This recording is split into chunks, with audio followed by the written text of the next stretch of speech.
नमस्कार साथियों, मैं डॉक्टर आशीष कुमार जैन, शिक्षाचार्य, एकलव्य विश्वविद्यालय दमोह, मध्य प्रदेश। आज आप लोगों के बीच में हम जिस विषय पर चर्चा करने जा रहे हैं वो विषय है आपका प्रोजेक्ट वर्क, कि हम शोध का परियोजना कार्य किस प्रकार से हम तैयार करते हैं। और हमें आज समझना है कि जीवन मूल्यों पर अगर हम अध्ययन कर रहे हैं तो उस अध्ययन में हम किस प्रकार के अध्याय बनाएंगे, क्या इसकी प्रक्रिया होगी और हमें किस प्रकार की ग्रंथों का अध्ययन करना पड़ेगा, उसकी संदर्भ ग्रंथ सूची हम किस प्रकार से तैयार करेंगे और उपसंहार हम किस प्रकार से लिखेंगे। तो इन विषयों पर हमें आज परिचर्चा आपसे करनी है। आप लोगों को स्क्रीन दिखाई दे रही है? Yes sir. जी सर। स्क्रीन पे क्या लिखा है, कोई बता पाएगा? शोध का विषय आचार्य जिनसेन परियोजना कार्य पुराण में वर्णित जीवन मूल्यों का अध्ययन। बहुत बढ़िया। चलिए, तो कुल मिलाकर के आपको दिखाई दे रहा है, तो हम कक्षा प्रारंभ करते हैं और आप लोग कक्षा के अंत तक बने रहेंगे। ऐसे संकल्प के साथ आप बैठे रहेंगे इस आभासी पटल पर। मैं पुनः आप लोगों का स्वागत करता हूं। देखिए, शोध का जो विषय है इसमें लिखा है कि आचार्य जिनसेन कृत आदि पुराण में वर्णित जीवन मूल्यों का अध्ययन। अगर आपको ये विषय जीवन मूल्यात्मक मिला है अथवा नीतिगत मिला है आपको कि नैतिक अध्ययन करना है, तो इस विषय के माध्यम से आप प्रक्रिया समझ पाएंगे कि प्रक्रिया क्या रहेगी। ठीक है, तो इसमें मैंने आपको बताया था कि आपको सबसे पहले फ्रंट पेज पर आपको शोध का विषय लिखना है, फिर आप विश्वविद्यालय का मोनो आपको लगाना है और मोनो के बाद में आपको अपने संकाय का नाम लिखना है, कला एवं मानविकी संकाय।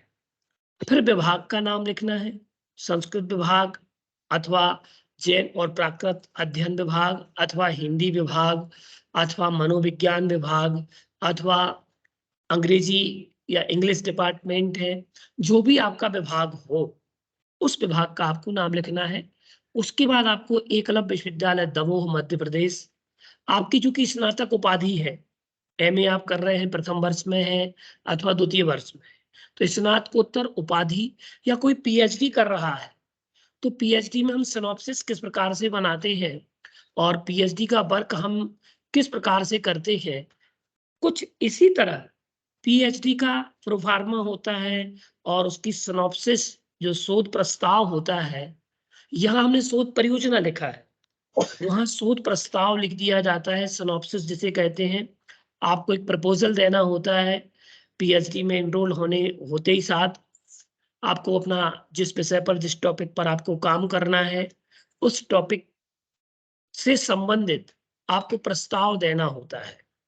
तो यहाँ जितने लोग उपस्थित हैं आभासी पटल पर, जिनकी इच्छा बहुत दिन से रही है कि हमें पीएचडी करना है और अपने नाम के आगे डॉक्टर अनीता जैन लिखना है या डॉक्टर परिधि जैन लिखना है अथवा डॉक्टर अभिषा जैन लिखना है, कुल मिलाकर के उपाधि जो भी आपकी है, रेखा जैन है, प्रियंका जैन है, निधि जी है, रीटा जी है, इन सबके आगे मैं तो यही भावना बाता हूँ कि आप सब लोग के नाम के आगे डॉक्टर लग जाए।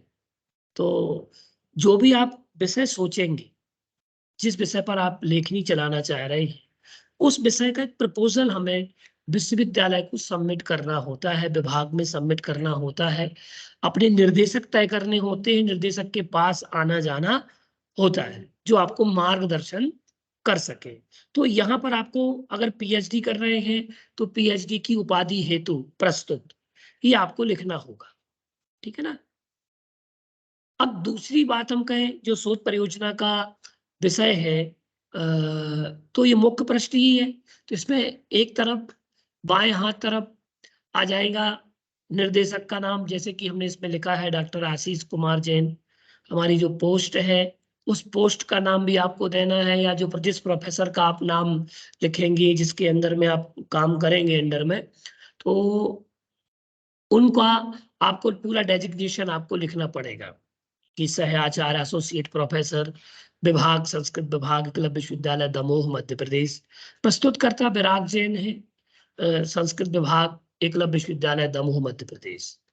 ये हमारे विभाग के शोधार्थी हैं और बड़े अच्छे विद्वान हैं।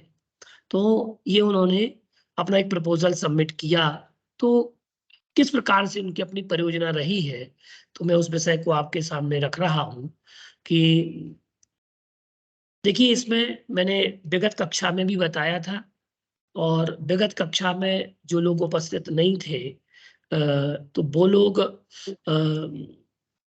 पिछले वीडियो की लिंक पर जाकर के आप देख सकते हैं और उसको रिवाइज कर सकते हैं। शायद कई लोगों ने देख भी लिया होगा।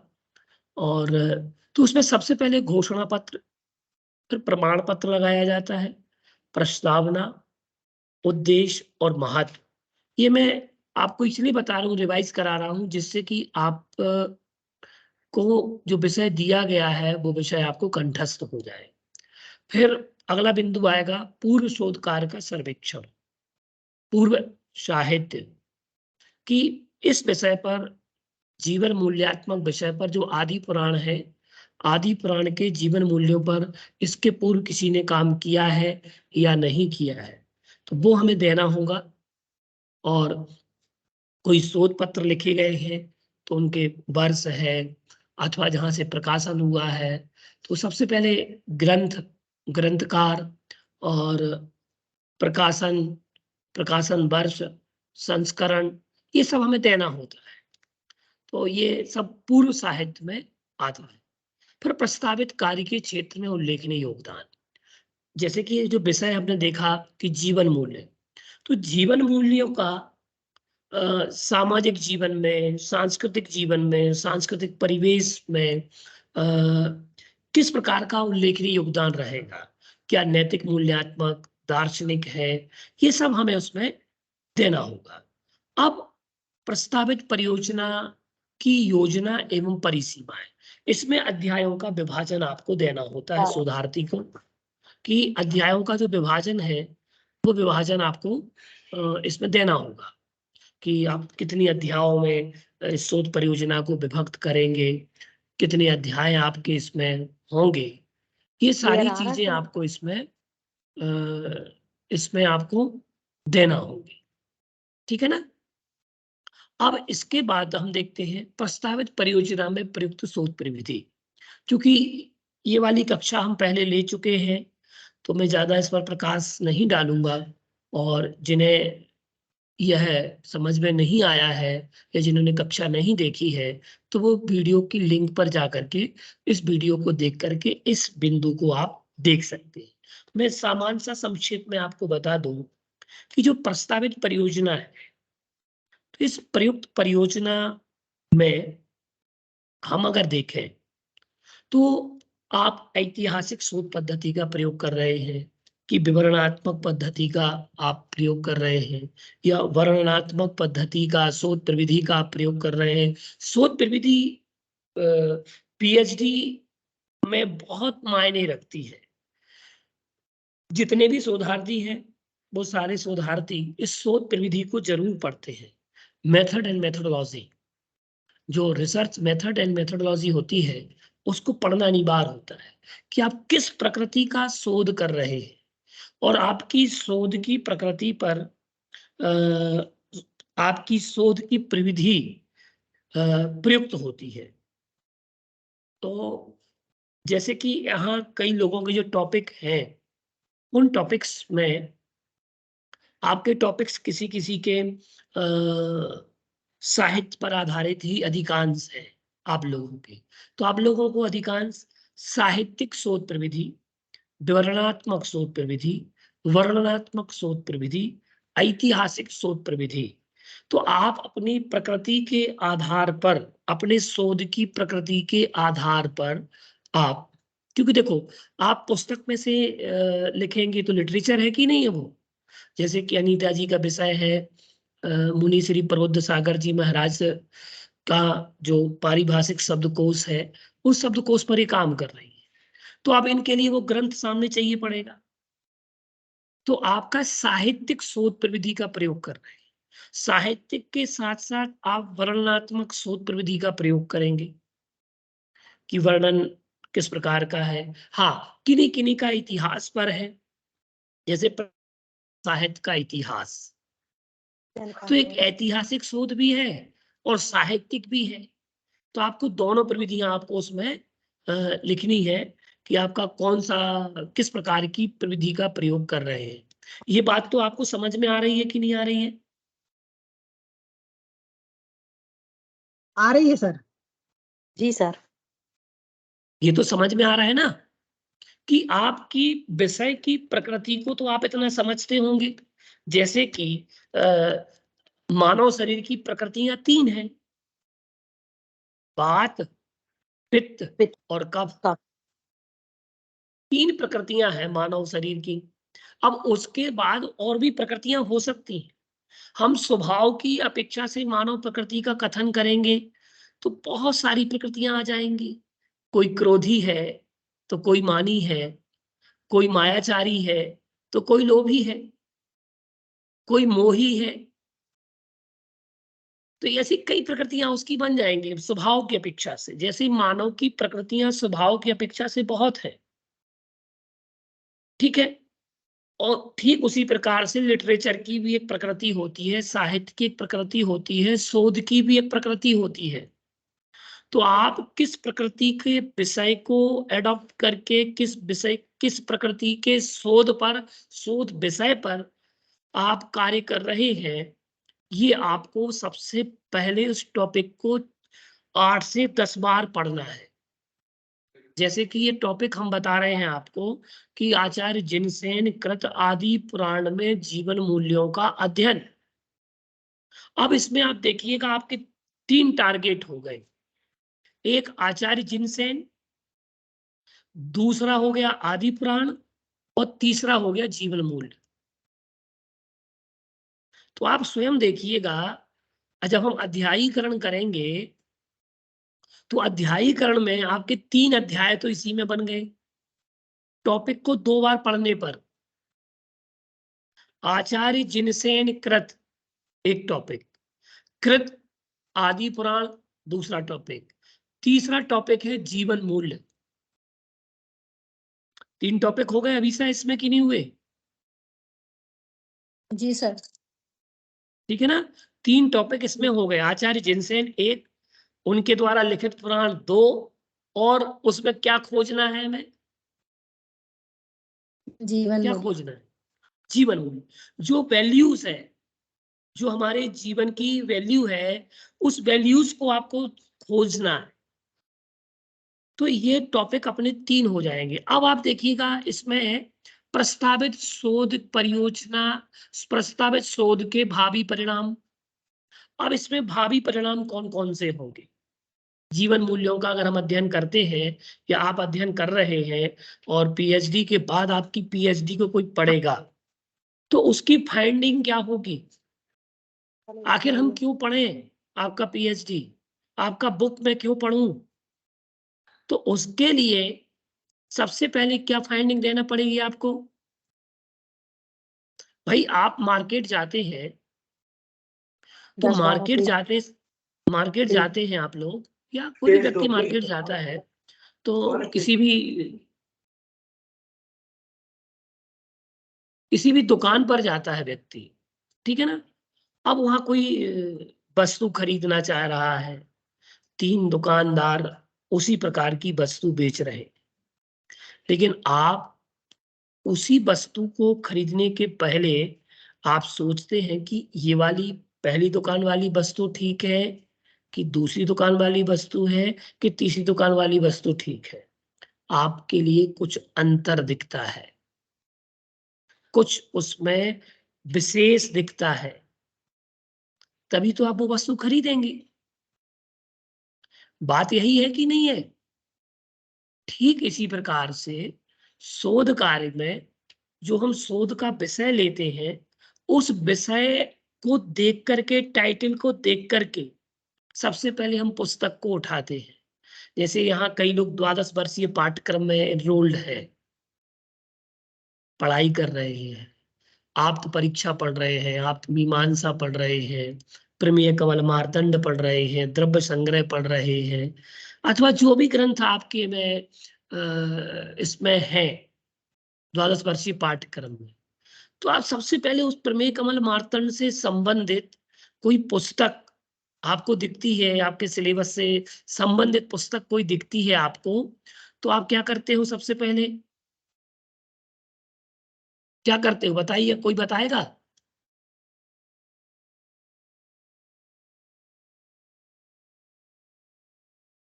क्या करते हो? सर पहले उसका इंडेक्स देखेंगे, उसमें क्या क्या विषय सूची है, क्या क्या है उसमें पढ़ने। बहुत बढ़िया। आप उसमें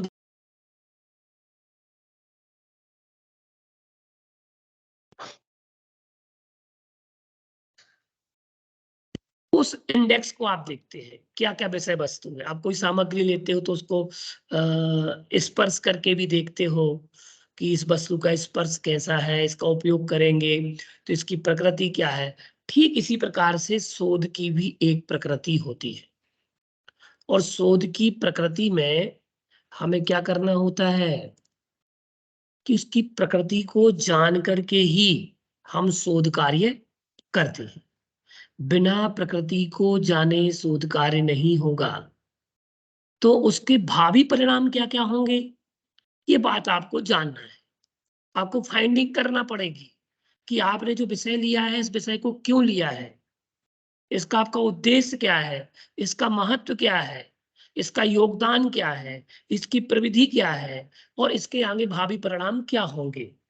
ये सारे बिंदु आपको सोचना पड़ेंगे और सोच करके लिखना पड़ेगा। फिर बात आती है परिशिष्ट की। तो परिशिष्ट आपको बनाना होता है। आप अपने प्रोजेक्ट में, अपने रिसर्च प्रोजेक्ट में, रिसर्च प्रपोजल में, अथवा शोध की प्रस्ताविका में, पीएचडी की सिनॉप्सिस में, आपको जिस विषय पर आपने, जिस विषय का आपने चयन किया है अपनी पीएचडी के लिए अथवा शोध कार्य के लिए या शोध परियोजना के लिए, तो आपको उससे संदर्भित ग्रंथों को भी एक सूचीकरण करना होता है। उन ग्रंथों का सूचीकरण किस प्रकार से होता है, ये बात भी हमें आज जाननी है। चलिए अब हम आगे बात करते हैं मुख्य अध्यायीकरण। ये सारी चीजें आप पे बन जाएंगी, मुझे विश्वास है। तो शोध की परिसीमाएं जो है, योजनाएं हैं, अध्यायों का विभाजन है। हम मूलभूत इस पर परिचर्चा करें कि शोध परियोजना के इस बिंदु में संबंधित शोध विषय को अध्यायों में विभक्त किया जाता है, ठीक है, जिसमें नैतिक है, दार्शनिक है, काव्य शास्त्रीय है, परिचयात्मक है, आचारात्मक है, समाज शास्त्रीय है, साहित्य शास्त्रीय है, एवं अन्य प्रकार का अध्ययन इसमें किया जाता है। उसके अनुरूप अध्यायों का विभाजन किया जाएगा। क्योंकि मैंने आपको पहले ही बताया है कि जिस विषय पर हम चर्चा कर रहे हैं उस विषय को हम अध्यायों में किस प्रकार से बांटेंगे। तो सबसे पहले आपको प्रस्तावना लिखनी है। क्या लिखनी है? प्रस्तावना। प्रस्तावना में आपको विषय का प्रवेश और उसकी भूमिका, ये तीनों टाइटल प्रस्तावना के ही होते हैं। या तो प्रस्तावना लिखो, या विषय प्रवेश लिखो, या फिर भूमिका लिखो। ये तीनों क्या होते हैं? सेम टाइटल है। इंट्रोडक्शन आपको अंग्रेजी में देखो एक ही अक्षर मिलेगा, एक ही शब्द मिलेगा, इंट्रो, ठीक है ना, इंट्रोडक्शन। लेकिन आप देख रहे हैं संस्कृत में और प्राकृत में कि इस लैंग्वेज को पढ़ने से हमें क्या लाभ हो रहा है। आप एक ही शब्द के आप पर्यायवाची आप उपयोग कर सकते हैं। कर सकते कि नहीं कर सकते हैं? विषय प्रवेश कह दिया, कहीं प्रस्तावना कह दिया, और कहीं भूमिका कह दिया, तो आप ये टाइटल दे सकते हैं जिसमें आपको अपने विषय को लिखना होता है। तो ये विषय प्रवेश, चूंकि विषय जो है, अब हम देखते हैं अध्यायों का विभाजन। क्योंकि शोध का विषय क्या है, कोई बताएगा? इसमें दिख रहा है आपको? कल्पना जी, आपको दिख रहा है? कल्पना जी अपना माइक खोल ले, माइक खोल ले, माइक खोले, माइक। जी हाँ, इसमें हाँ। विषय दिख रहा है मुझे, शोध का विषय आचार्य जिनसेन कृत आदि पुराण में वर्णित जीवन मूल्यों का अध्ययन, प्रस्तावना, बढ़िया। विषय प्रवेश और भूमिका। बहुत बढ़िया। चलिए अब देखिएगा कि ये चीजें जो है, हमारा विषय क्या है। अब हम देखो अध्यायों में इनको हम अध्यायों में कैसे तोड़ते हैं। इसके लिए आपको टाइटल को 2-3 बार पढ़ना पड़ेगा, ये मैंने बताया है। अब इसमें देखो टाइटल 3 तरीके से तोड़ सकते हैं अपन टाइटल को। एक तो आचार्य जिनसेन में तोड़ देंगे, दूसरा हम आदि पुराण में तोड़ देंगे, फिर हम कर देंगे जीवन मूल्य। 3 अध्याय आपके तैयार। एक तो आचार्य जिनसेन, फिर आदि पुराण और फिर जीवन मूल्य। ये 3 टाइटल में टूट गया। कभी भी आप जो टाइटल लें, उस टाइटल को 2-3 बार आप स्वयं पढ़ें, क्योंकि देखो रास्ता वहीं से निकलता है। हम भटकते रहते हैं रास्ता खोजने के लिए, लेकिन जब हम बड़े इत्मीनान से सोचते हैं तो पता चलता है कि एक कमरे से बाहर जाने का दरवाजा उसी दीवार पर लगा हुआ होता है। क्योंकि हम अंधकार में हैं, अज्ञानता में हैं, लेकिन हमें ना तो कुछ दिखाई दे रहा है, तो रास्ता वहीं से निकलेगा। तो आप लोग टाइटल को 2-3 बार अपना पढ़ें, ठंडे दिमाग से सोचें, आपके टाइटल के अध्याय बढ़ जाएंगे। तो आइए अब हम चलते हैं अध्यायों का विभाजन कैसे करेंगे। देखो जैसा कि मैंने बताया था आपको कि इसको 3 टाइटल में हमने तोड़ दिया। तो सबसे पहले हमने क्या किया, आचार्य जिनसेन। तो हमें क्या करना है, आचार्य जिनसेन का परिचय। किसका परिचय, किनका परिचय देना है हमें, आचार्य जिनसेन आचार्य स्वामी। जिनसेन। हाँ, उनके जीवन, उनके जन्म से लेकर मृत्यु पर्यंत तक। जैन दर्शन तो इतना बड़ा परिचय दे देता है जीवों का, उसके पूर्व भवों तक का वर्णन कर सकता है केवल ज्ञान के आधार पर, जो केवलियों ने कहा है। यहाँ केवल हम उनके एक जीवन की बात कर रहे हैं, जबकि भगवान वृषभदेव के 10 भावों का वर्णन आप पढ़ सकते हैं आदि पुराण में। देखो आचार्य जिनसेन ने खुद के परिचय तो लिखा, लेकिन उसके साथ साथ आदिनाथ के परिचय को, उनके पूर्व भवों को भी उल्लेखित किया। तो उन्हें पूर्व का परिचय भी दिया कि नहीं दिया। यही तो पूर्व शोध है, जो पूर्व साहित्य है। अगर हम आदिनाथ के विषय में लिख रहे हैं तो हमें उनके 10 भवों का जो साहित्य हमें मिल रहा है वो पूर्व शोध है, पूर्व सर्वेक्षण है। तो जिनसेन महाराज ने शोध की पद्धति को अपनाया, आचार्य जिनसेन ने शोध की पद्धति को अपनाया था। इति सिद्धम 9वीं शताब्दी में वो जान रहे थे, समझ रहे थे कि रिसर्च कैसे की जाती है। उन्होंने आदिनाथ भगवान के 10 भवों का वर्णन कर दिया और 9 भव का पूर्व में किया, और जो अंतिम भव था उसके पूरा जीवन दर्शन दिखा दिया। तो जो पूर्व साहित्य है वो 9 भव है। क्या है परिधि जी, समझ में आ रहा है? जी सर। जो 9 भव है ये पूर्व सर्वेक्षण है, ठीक है। और जो 10वां भाव बता रहे हैं आदिनाथ का स्वयं का, वो क्या है, पीएचडी है। अंतर समझ में आ गया, पूर्व साहित्य में और वर्तमान साहित्य में। पूर्व सर्वेक्षण समझ में आया कि नहीं आया?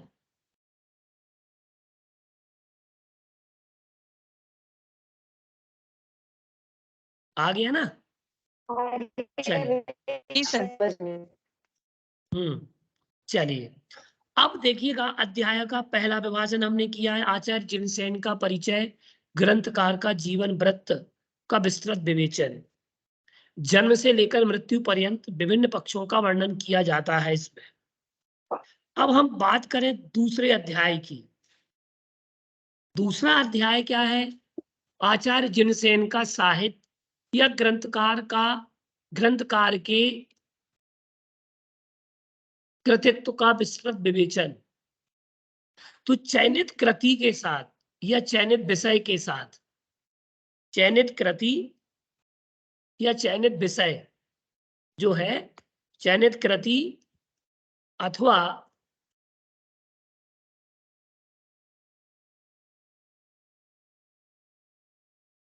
चयनित विषय, ये चूक गया था मैं, विषय के साथ क्या करना है? एक तो चयनित कृति कौन सी है अपनी? आदि पुराण। कौन सा है? आदि पुराण है ना। चयनित कृति, अब आप लोग अपने अपने टॉपिक को उसमें लगा लीजिएगा, इंक्लूड कर लीजिएगा। जी मैं जी केवल एक प्रोफार्मा दे रहा हूं आपके लिए कि आप इसके आधार पर समझेंगे। मैं क्रमशः सभी के टॉपिक बताता जाऊंगा, रोज एक एक टॉपिक पर आपको पढ़ाता जाऊंगा, जिससे आप लोगों के डाउट क्लियर होते जाएंगे। ठीक है ना। और जितना वर्क करेंगे वो वर्क आप लोगों के आपके वर्क में सुधार होता जाएगा। अब देखिएगा, तो चयनित कृति के साथ कृतिकार की अन्य कृतियों का परिचय दिया जाएगा, जैसे कि संस्कृत साहित्य, प्राकृत साहित्य और उनका विविध विधाओं से संबंधित साहित्य का परिचयात्मक अध्ययन प्रस्तुत किया जाएगा। देखिए, चूंकि आचार्य जिनसेन ने आदि पुराण लिखा, महापुराण भी इनका कह देते हैं कि महापुराण इनका, आदि पुराण, महापुराण, तो इनकी जितनी कृतियां हैं, और पाशाभ्युदय, शायद मैं देख के बताता हूं आप लोगों को, जिनसेन महाराज की कृतियां और कौन कौन सी, किसी को याद है क्या? सर हरिवंश पुराण। हरिवंश पुराण,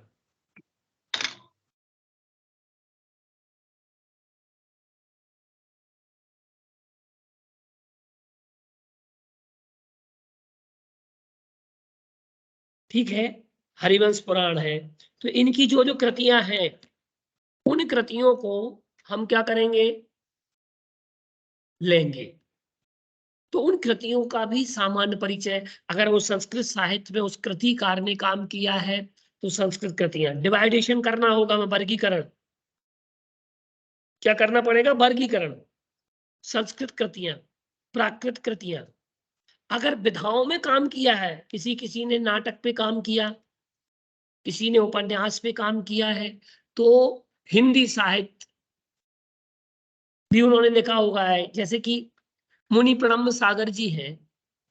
आप लोग जानते हैं मुनि प्रणम्ब सागर जी को? जानते हैं जी सर। भैया जी। मुनि श्री प्रणम्ब सागर जी के दर्शन किए आप लोगों ने? हाँ हाँ भैया जी, जी, किए हैं। चलिए, ठीक है। तो उन्होंने संस्कृत में भी काम किया, प्राकृत भाषा में भी काम किया, योग में भी काम किया, अंग्रेजी में भी काम किया, हिंदी में भी काम किया, साहित्य में, सृजन में। तो अब हम अगर उनका परिचयात्मक अध्ययन कर रहे हैं, तो हमारे लिए क्या करना पड़ेगा? उनकी संस्कृत कृतियों को हमें अलग डिवाइडेड करना पड़ेगा। जैसे कि किसी का विषय इसमें दिया है, मुनि प्रणम्ब सागर जी का स्तोत्र साहित्य, किसी को टॉपिक है इसमें, तो उनको उनकी कृतियों को उनका कृतियों का डिवाइडेशन करना पड़ेगा, कि कृतित्व देना पड़ेगा, तो उनका परिचय अपन को अलग अलग देना पड़ेगा। हाँ, अब उसके बाद उन्होंने टीकाएं लिखी, संस्कृत में टीकाएं, तो संस्कृत के टीका साहित्य को अलग लिखना पड़ेगा, स्तोत्र साहित्य को हमें अलग करना पड़ेगा, उसमें से डिवाइड छांटना पड़ेगा। ठीक है ना। तो इसी प्रकार से हम उनकी विधाओं के साहित्य को भी हम अलग कर सकते हैं। कि महाकाव्य लिखा तो महाकाव्य में डाल देंगे, खंड काव्य लिखा तो खंड काव्य में लिखेंगे, स्तोत्र लिखा तो स्तोत्र में लिखेंगे, अथवा टीका लिखी तो टीका में लिखेंगे, भाष्य लिखा तो भाष्य साहित्य में चला जाएगा वो। ठीक है ना। अथवा और भी हैं जो, तो उनका डिवाइडेशन हम करेंगे। ये विषय समझ में आ गया, जिसमें कृतियों का आद्यंत परिचय देना अनिवार्य होता है। आद्यंत परिचय से तात्पर्य समझ रहे हैं आप लोग?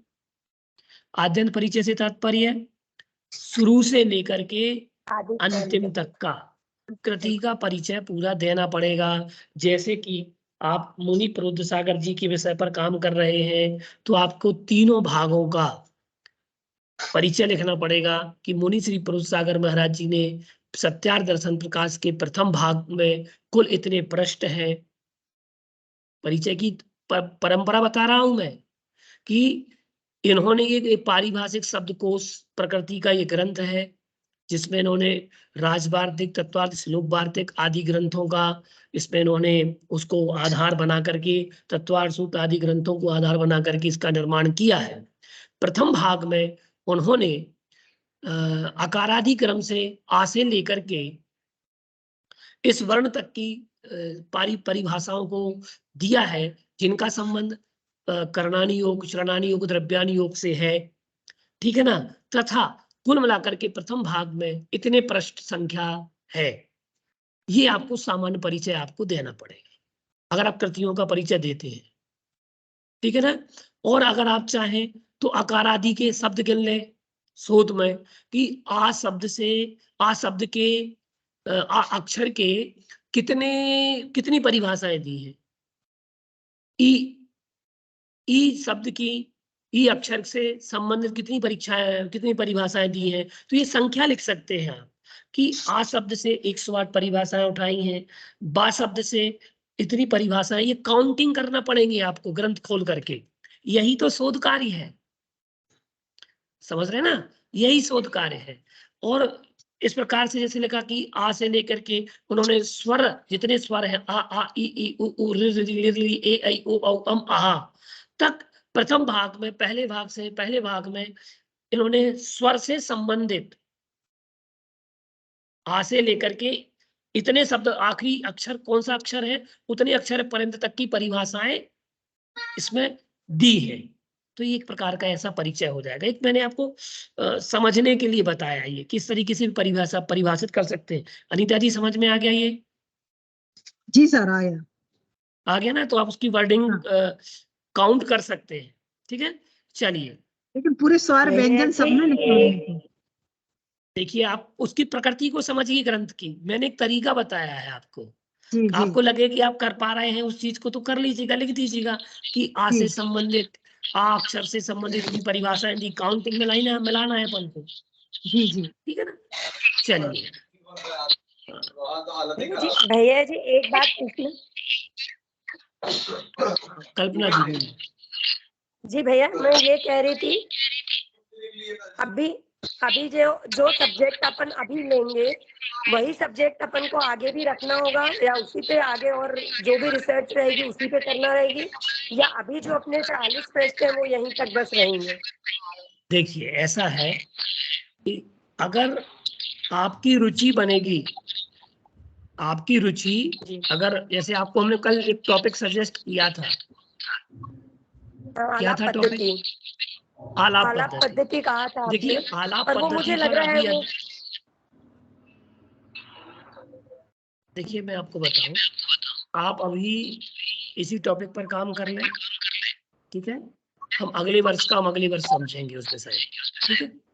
चलिए अभी आगे विषय हमें और लेना है। क्योंकि उसमें न्याय का विषय है वो शायद मैं नहीं कर पाऊंगी, इसलिए मैंने आपसे ये समझा कि यही आगे कंटिन्यू करना पड़ेगा, तो मैं अभी चेंज कर मैं आपको सर बता दूंगा वॉइस कल्पना जी। डबल हो रही है, वॉइस डबल आ रही है सर। कोई व्यक्ति दो वो किए हुआ है इसमें। अपने सब लोग माइक म्यूट कर दें आप लोग।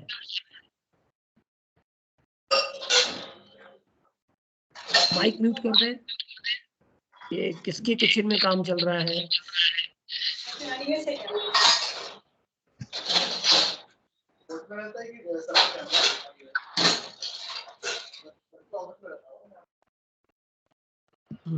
आस्था जी।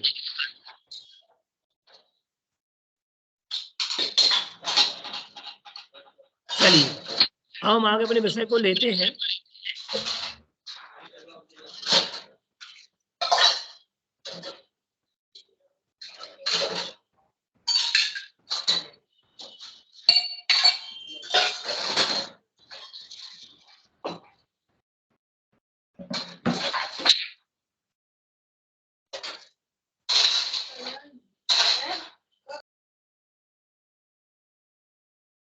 चलिए, बंद हो गया माइक मैंने उसका। रीता जी बंद कर लीजिए माइक। सर मैं कुछ पूछ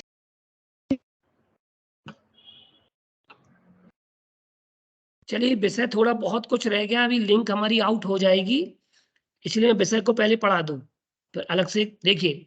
अब हमने क्या किया, तीसरे अध्याय को, जो हमने जीवन मूल्य की बात की थी, तो जीवन मूल्य की उसमें तीसरा अध्याय हमने विभाजित कर दिया। किसमें कर दिया? तीसरा अध्याय जीवन मूल्यों का हमने विभाजित इसमें किया। स्क्रीन दिख रहा है आप लोगों को? तो जीवन मूल्य की इसमें हमें परिभाषा देना है, जीवन मूल्यों का स्वरूप एवं विकास, और अध्यायों का आपको नाम देना है।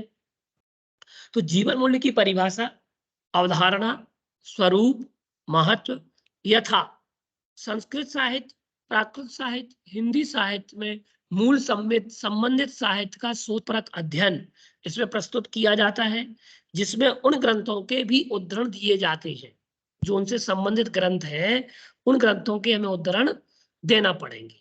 तो जीवन मूल्य का पूरा अध्यायीकरण हमें करना होगा। तो जीवन मूल्यों से संबंधित जो साहित्य हमें मिल रहा है, प्राप्त हो रहा है, उसका हमें अध्यायीकरण इसमें करना पड़ेगा। पूरा का पूरा परिचय आपको देना पड़ेगा, जीवन मूल्य क्या है, जीवन मूल्य का महत्व क्या है, ये सारी चीजें जीवन मूल्य से संबंधित आप एक अध्याय में डिवाइड करेंगे। अब आप देखिए, अब आपने लिया है, अब इसमें जीवन मूल्यों का वर्गीकरण। अब हमने मुख्य अध्याय उठाया कि आदि पुराण में जीवन मूल्य, तो अब हमने आदि पुराण में जीवन मूल्यों को खोजना है। क्या खोजना है? आदि पुराण में जीवन मूल्यों को हमें खोजना पड़ेगा। तो आदि पुराण में जीवन मूल्यों को इसलिए खोजना है क्योंकि हमने टॉपिक लिया है कि आदि पुराण में जीवन मूल्य। अब देखो, जीवन मूल्यों का हमें वर्गीकरण करना पड़ेगा।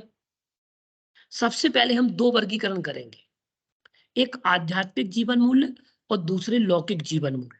जैसे किसी का नीतिपरक अध्ययन है, जैसे हरिवंश पुराण का नीतिपरक अध्ययन, तो वो आध्यात्मिक नीति और लौकिक नीति, दो नीतियों में हम इसको डिवाइड कर देंगे। हरिवंश पुराण का जिनका टॉपिक है, शायद अभिषा जैन का है, तो जी सर। हाँ, तो इसमें आध्यात्मिक नीतियां वर्गीकरण किया, लौकिक नीतियां, ऐसे जीवन मूल्य को बांटा हमने, ऐसे आपको नीतियों को बांट देना, डिवाइड कर देना है। तो आध्यात्मिक नीति के अंतर्गत या आध्यात्मिक जीवन मूल्य के अंतर्गत क्या आएगा? धार्मिक जीवन मूल्य, दार्शनिक जीवन मूल्य आपके इसमें आएंगे कि आध्यात्मिक जीवन मूल्य क्या है, दार्शनिक जीवन मूल्य क्या है। अब लौकिक जीवन मूल्य, जो लौकिक जीवन मूल्य है, इन लौकिक जीवन मूल्यों में हम देखते हैं समाज, राजनीति, अर्थ और संस्कृति, हमें इनमें डिवाइड कर सकते हैं। और भी इसके और भी बिंदु और भी टाइटल हो सकते हैं आपके विषय के आधार पर और विषय वस्तु के आधार पर आपके टाइटल हो सकते हैं।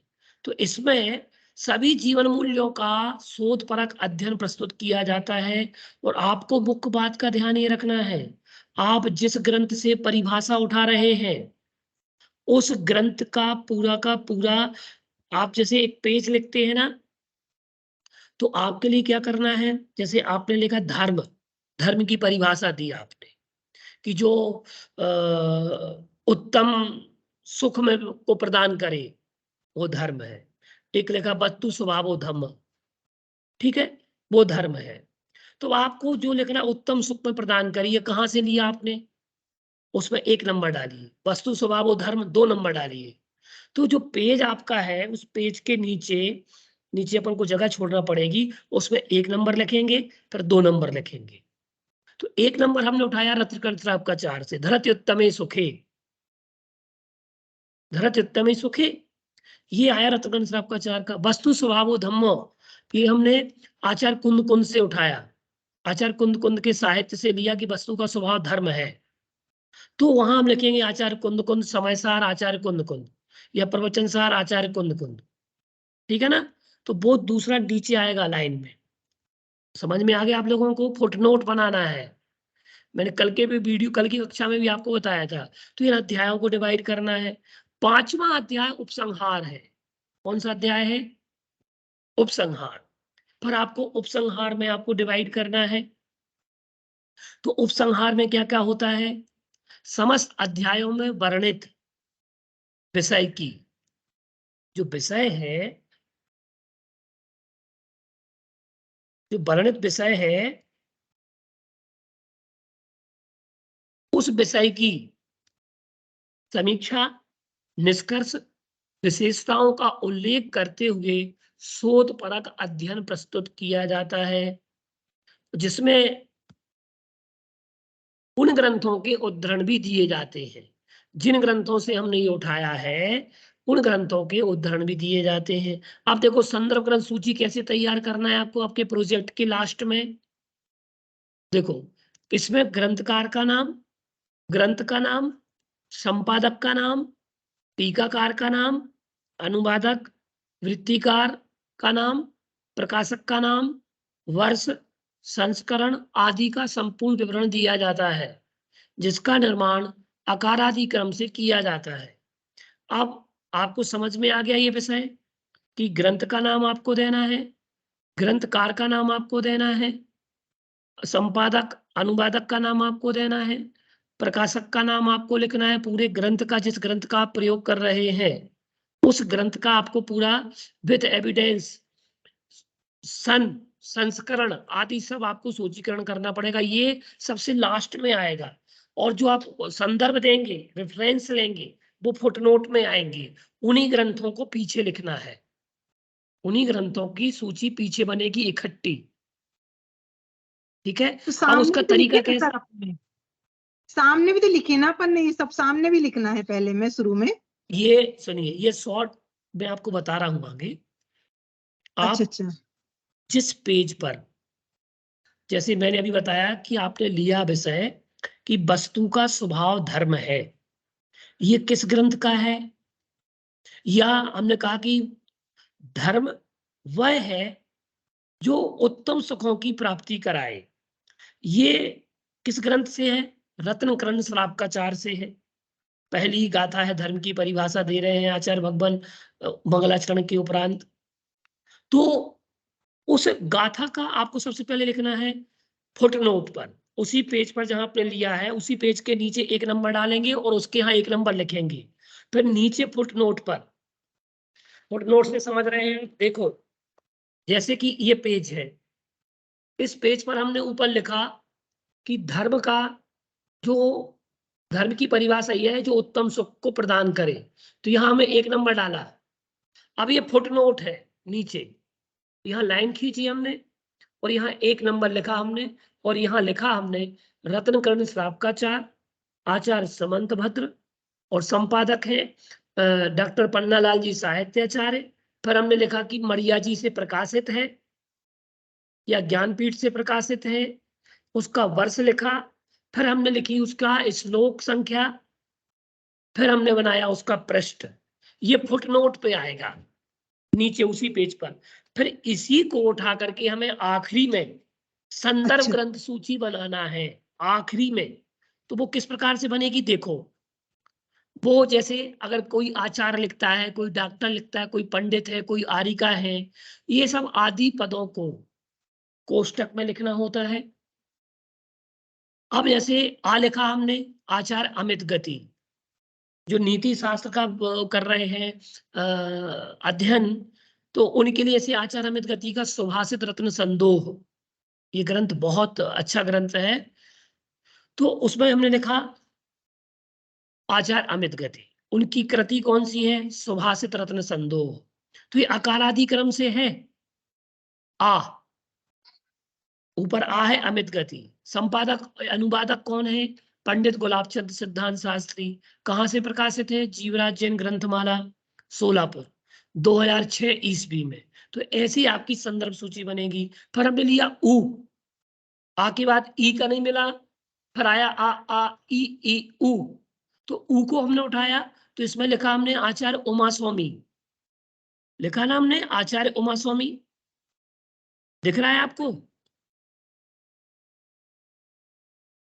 फिर हमने लिखा तत्वार्थ सूत्र। अब इसकी टीका की है किसने? मुनि प्रशांत सागर जी ने। कहां से प्रकाशित है? सर्वोदय साहित्य प्रकाशन गुना, सन 2013 में प्रकाशित हुई है, ये हमें लिखना है। अब हमने उठाया का, अब ऊ के बाद हमें कोई नहीं मिला, हमने प्रयोग, कोई ग्रंथ का प्रयोग नहीं हुआ, पर हमें मिला का से, तो का से कुंद कुंद, इनका ग्रंथ है समय सार, भारतीय ज्ञानपीठ से प्रकाशित है। फिर मिला डायरेक्ट वा मिला वीरसेन, आचार्य वीरसेन, सतखंडागम है, पुस्तक क्रमांक 1 का प्रयोग किया तो 1, 16 किया तो 16, इसकी टीका की है गणनी ज्ञानमती, त्रिलोक शोध संस्थान, जम्बूद्वीप, हस्तिनापुर, मेरठ, उत्तर प्रदेश, 2007 ईस्वी में ये प्रकाशित हुई है। तो इस प्रकार से हमने, किस प्रकार से हमें अपना शोध परियोजना कार्य करना है, ये बात हमने जानी और समझी। ये हमने आदि पुराण का दिया। कल की कक्षा में, अगली कक्षा में हम आपको बताएंगे दर्शन शास्त्रीय अध्ययन किस प्रकार से किया जाता है, जो कि दर्शन शास्त्री जो अध्ययन है, वह अध्ययन किस प्रकार से किया जाता है, उसके अध्याय कैसे बनेंगे और किस प्रकार का उनका विभाजन होगा। तो ये सारी चीजें हम आपको शोध पद्धति के माध्यम से बतलाएंगे कि दर्शन शास्त्रीय अध्ययन करना है तो शोध की रूपरेखा क्या होगी। तो इस प्रकार से आज आप लोगों ने जाना कि शोध की परियोजना कार्य का मुख्य प्रश्न आपने जाना, इसमें आचार्य जिनसेन कृत आदि पुराण में वर्णित जीवन मूल्यों का अध्ययन, फिर उसका मुख्य प्रश्न में शोध निर्देशक प्रस्तुत करता, शोध के बिंदु आपने जाने कि मुख्य बिंदु कौन कौन से होंगे, फिर ये 8 बिंदु आपने जाने, फिर आपने शोध की परियोजना, योजना एवं सीमाएं, अध्याय विभाजन आपने समझा, प्रस्तावना, विषय प्रवेश, भूमिका, अध्याय बनाई आचार्य जिनसेन का परिचय, जिसमें उनका पूरा परिचय दिया जाएगा। अध्याय 2 आचार्य जिनसेन का साहित्य, ग्रंथकार का कृतित्व, वो उसका संपूर्ण साहित्य का वर्णन, परिचय, अध्ययन हमें इसमें देना पड़ेगा। तृतीय अध्याय जो हमारा है जीवन मूल्यों का स्वरूप एवं विकास, तो ये परंपरा हमें देना होती है। चौथा अध्याय बनाया था आपने जीवन मूल्यों का वर्गीकरण और आदि पुराण, ठीक है। पांचवा अध्याय उपसंहार, और फिर परिशिष्ट में दिया संदर्भ ग्रंथ सूची, विशिष्ट पारिभाषिक शब्दावलियां, विशिष्ट चित्रावलियां, फिर संदर्भ ग्रंथ सूची किस प्रकार से बनाते हैं, संदर्भ ग्रंथ सूची की प्रक्रिया, आप लोगों ने इस प्रकार से ये सारी बातें इसमें जानी है कक्षा में। और हम अगली कक्षा में हम और भी बहुत सारी चीजें जानेंगे और समझेंगे। तो मैं पूरी आशा के साथ, विश्वास के साथ ये समझता हूँ, जानता हूँ कि आप लोगों को आज का विषय आपके मस्तिष्क में आ गया होगा और आपको सरलता से, सहजता से ये सारी बातें आपने ग्रहण की होंगी, ऐसा मैं विश्वास के साथ कह सकता हूं कि आप लोगों ने ये विषय पूरा आपने समझ लिया है। अगली कक्षा में हम जानेंगे कि दर्शन शास्त्रीय जो शोध की रूपरेखा है वो किस प्रकार से बनाई जाती है।